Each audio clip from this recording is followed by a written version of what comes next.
Pabst Blue Ribbon. The best kind of tastes like shit there is.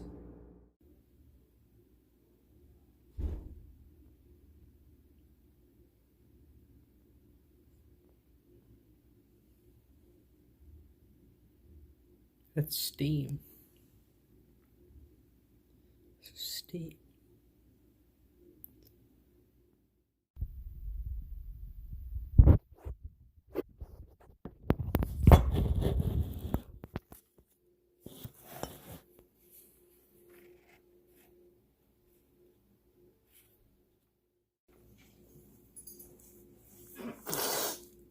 So, I was thinking about that moment that you have usually with friends. I'm saying usually because it happened with me with friends. Where these are people who want to push me, who want me to better myself, and the only thing that I can even do anymore is think about the glory that is coming to God because of what I have been made to believe, which is that all men will be saved and have been set forth. Like history is as concrete as the future is, and by this I'm meaning to say that God wrote a story and it's our lives and we're living it and we have no control over what we're doing. We are not robots. We are just not free-willed thinkers. We are influenced. We get mad at something. Why? We are happy about something. Why? Some things are obvious, some things are not. Freak accidents happen all the time. Mental illness is plaguing the world. It's infecting everybody to some degree, whether it's through the person around you or you yourself. And dogs are part of life. I have to deal with Honda all the time. Being a dog, being my son. He didn't come out of my balls, but I'd like to rip his off sometime. He's such a dickhead. I love him. Little asshole. I'm a little asshole. My mom did rip my nuts off. I'm thankful. Hey, say hi to him. I could move the camera, but I don't want to set it back up. I love you. So I'm like a big YouTuber now. No, I'm just kidding. But really, it boils down to one of my friends wants me to go back to school, and it's not even for what I love. I don't love graphic design. I don't love art. I don't love all of that. I love creation. I love beautiful things. I love things that remind me of other things that complement beauty. The darkness, the lights, the hues and shades and tints and all that shit. I love art in the way that it's made, and learning about who it's made by is beautiful too. And in a human context, that's fucking beautiful to even say about an artist, is that they're beautiful to get to know. This is a human being with a story, with a past, with influences, with the ability to just throw something on paper without thinking, and then, you know, it just gains purpose afterwards. That's what Krush was. Krush was a complete accident of saying the word crucial too much in a Casey's kitchen, you know, with my friend, and we would say crucial so much, and we said Krush. We'll get this Krush pen, this Krush fork, this fucking Krush bottle opener, literally. Shit like that was made from just saying a word too much, and that's what's so funny about it.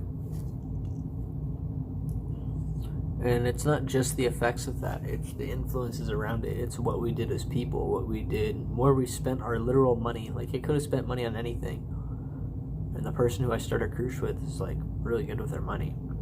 And so to think that I would in any way be funding this thing knowing what the fuck I'm doing, I never have, never will. I just know that it's for the glory of God, and I'm not some preachy little bitch about it. I'm just like, I know in my heart that everyone is going to be with God, because it just doesn't make sense otherwise. And in order for that to happen, it can't be on any part of the human. The human has no influence on why they go. They are influenced to go and be with God. And if Jesus only died for like people that chose to be died for, that's just fucking retarded.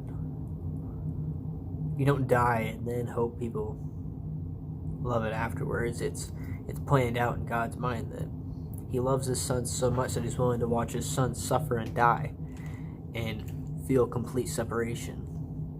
So when Jesus died, his body went into the tomb and his soul returned to God. It doesn't mean that he was alive in soul form. It means that God's amount of spirit... Actually, did Jesus have a soul? I don't think Jesus had a soul. Maybe. I don't know. He was made man. I'll have to look this up. And if you really are wondering about that and are pissed off that I don't have that answer, sorry. Look it up. Preferably in a concordant version or something that, actually says the truth. But Jesus was meant to suffer because he knew after he would be made alive and had come through death. He trusted his Father so much that he died. I mean, he had no control over it, but he's like the most faithful thing ever. He's never done an imperfection, broken law, or anything. He's amazing. He's beautiful. He's the representation of life that we will reflect one day, which is beautiful too. Christians get it wrong. People get it wrong where they think they have to act like Jesus. No, you don't. You don't have to act like Jesus. That's a lie. I don't act like Jesus at all. I'm not Jewish, for one. How the fuck can I act like a Jew if I'm not Jewish? That just doesn't make sense. You're not Jewish. You don't obey the Jewish law. I mean, there's like people who are similar to the Jews that fall in a similar camp, but they're not. It's not the same thing, and that's very religious people. Yeah. So. Yeah. Boiled down to this thing in my backyard, walking my dog, where I was like, if I was talking to my two best friends who always talk to me about change and progress, what if I told them that I have no desire to progress at all except in the expectation of Jesus coming back? Like, that's all I ever think about. That's all I think about anymore. It's kind of beautiful. It is. It's also like a heartache because you're just like expecting something. And you sound crazy to yourself saying it, so you say it on a camera just so you can let the world know you're crazy. And I don't care if people think I'm crazy. I don't care if people think that I'm dumb.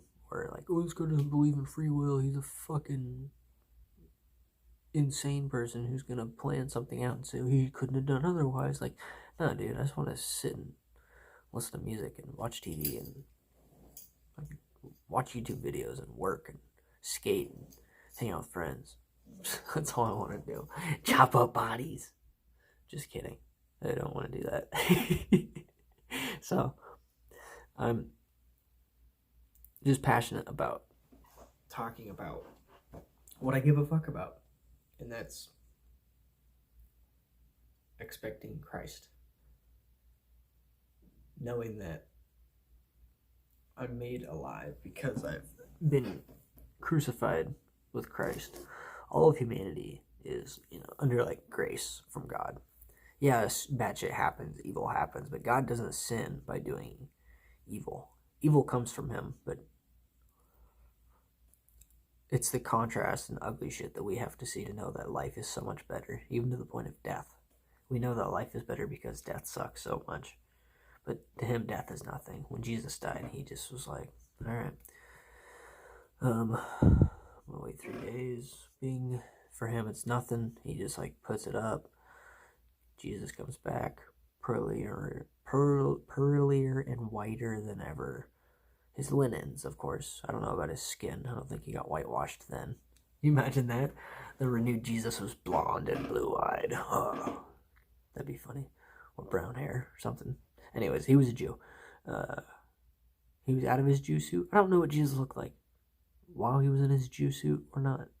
Anyways, I respect and love the Jews. I love anybody. I love everybody.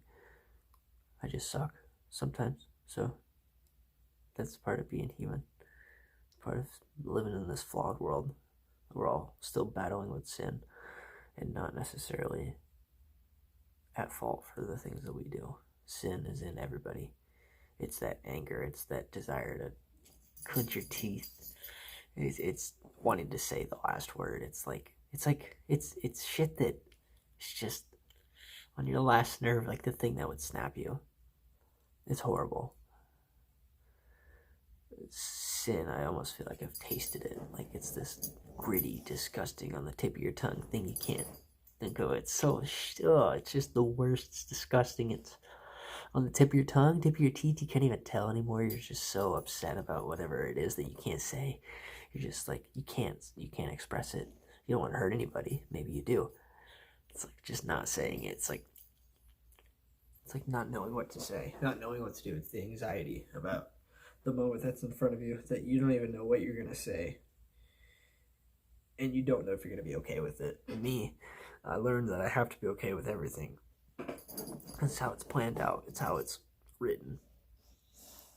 And it's not like God's guessing what's going to happen. No, he thought of everything and then it happened. Like he made Jesus first. He loved his son, so he made him. And because of that, everything was created through Jesus. The world, the cosmos, the systems, everything. Angels, demons, light beings, dark beings, all things. Everything that's ever existed has gone through Jesus, because Jesus was the first of creation, and everything will return back through Jesus, and everything will be with God better than it was before, because we knew what it was to experience. Like Adam and Eve had it so good in the garden. They walked with God, and then sin came into order, which part of the order of understanding is throwing in some chaos, some misunderstanding, separation, to the point of death. Look at Cain and Abel. They killed each other, and they were the fourth and fifth people alive. It's funny, Seth is the replacement or substitute, I think, and that's Adam and Eve's third son. Just like the fifth fucking creature. This guy, just kidding. Many people later. Oh God, pride in my throat. Just kidding. I don't have to worry about shit. It's the thing about Jesus, like being the first of God's creation. He's not God. He's a God with a lowercase g, but he's not uppercase G God. That's only God, like the Father. Yeah, and like Jesus is glorified more than he was when he was with God before creation came through him, and like the eons, which are time segments. There's 5 of them. The first one being before the disruption of the world, which is like the earth was dark. It was like, I don't know if there was water yet, but there was darkness, and it was all spirits. Jesus, and I don't know if Jesus was there, if he was with his dad or he was like whatever, but all the spirits, like gods, lowercase g gods, were humming around. That's the word. That's the Greek word. Starts with an A. Elohim. Elohim. E or A. You can do both. There's different ways to spell it. Elohim. Elohim. So those are gods, and that was before the disruption of the world. First eon. Second eon was like Adam all the way to Noah, which is like the first wiping of the world, cleansing, where it went from Adam and Eve, 2 people, to 8 people, Noah's family. And then Jesus was sacrificed in our wicked third eon, which we are coming to an end in. The third eon is the most evil, the wicked, it's like a W, most wicked of all the eons. And it's just like, it says at the end of the wicked eon, people will be marrying and celebrating or some shit like that. I'll have to look it up. But they're just like blind to how bad shit's about to get, just because they're so caught up in like celebrating. Everyone's like finding love and all this. And let me remind you, this is all God's will. Like God controls this. So it's the third eon that comes to an end. There's 7 years, which ties into the the Judaistic, the Jewish, I don't know, Judaism, Judaistic prophets, and like there was supposed to be 70 years of events recurring in 7-year segments, so it's 490 years. And then there's some, like, it's God's calendar, which perfectly describes when he's coming back, when he's sending Jesus back, the Messiah, on a second term. Because if they would have accepted Jesus in the first time he came back, which it wasn't his time to, God's big plan, which came down to Jesus dying and trusting him that he'll bring him back, or whatever they promised. I don't know what God and his son promised. But, well, I guess they do. The prophets all spoke of a son that would save the world. Lo, the Lamb of the world. The Lamb of God taking away the sins of the world. It's like John something. You know, it's for the Jews. It's for everyone. It's trans-administrational truth. So, thinking that the third eon is ending, and it's coming to the fourth, but before the fourth, there's 7 years. It's the unveiling of Jesus of Christ, and it's the unveiling of Jesus Christ, which is Revelation, but Revelation's not really like the same thing as it is theatrical, like in the movies. So there's no Armageddon or anything. I guess there's like people are killed. There's a bunch of Christians that are killed. There's a bunch of Jews that are like celibate males. There's like 144,000 of them, which will learn the truth of Jesus being the Savior. And when he's coming back, the kingdom of the Jews, if God's chosen people, will be on earth. And that will be the fourth and fifth eons where Jesus reigns for 1,000 years. But 1,000 years will change, like time will change, I think, to the point where we could be down here for a longer time. It's an eon. An eon is just a segment of time. It's God's way of saying, hey, there's only 5 eons. But really in God's plan, it's like there's 3, I think. Which is like, he creates, he kills, he makes alive. That might be it. I don't know. Don't quote me. I'm just a kid with a dream and a cell phone. And my dream is just to keep talking about this, to keep talking about doing things and what it's like to be alive and expect Jesus to come back and keep loving people and seem like a dickhead to a ton of people, but also just, know I have my part in this world, knowing I belong, knowing that I don't have to chase anyone's consideration. I don't have to expect anything from anybody. I'm not made to. So if you ever think that I'm guilting you, I might be influencing you, but I don't mean to be hating on you or having you think that, like, I want you to think a certain way, because I believe this, and I know that everyone else will someday, so it's not up to me. It's God doing his thing. I believe I have a different spirit than, like, everybody, just in the sense that God is with me, and he chose me, and I didn't do shit to earn it. That's the difference between religion is working for it, and grace is God gives it. It's a gift. It's beautiful. So I'm going to end this video. It's a short video. I'm happy about that. 20 minutes. I'm going to add a little funny intro, so hopefully you enjoy. So I figured I'd share this with you. I came upon this. It's 1 Timothy 6, chapter 11. 1 Timothy chapter 6, verse 11. Now you, O man of God, flee from these things, yet pursue righteousness, devoutness, faith, love, and endurance, suffering, and meekness. Look at this. Look at this. This is powerful. I am charging you in the sight of God, who is vivifying all, and of Jesus Christ, who testifies in the idea of vow before Pontius Pilate. Look at that. Vivifying all. Vivifying. Look that word up, ladies and gents. Vivifying. What's all? All? With that little dot. Little dot. the definite article, all.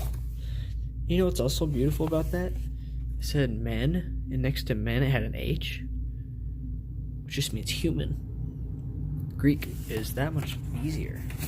So, and this is the concordant literal New Testament with keyword concordance that I read out of. It's just, it goes back to the basics of Greek. There's a lot of words that could mean a lot of things, and they get it right. Well, how do you know? Shut the fuck up. That's how I know.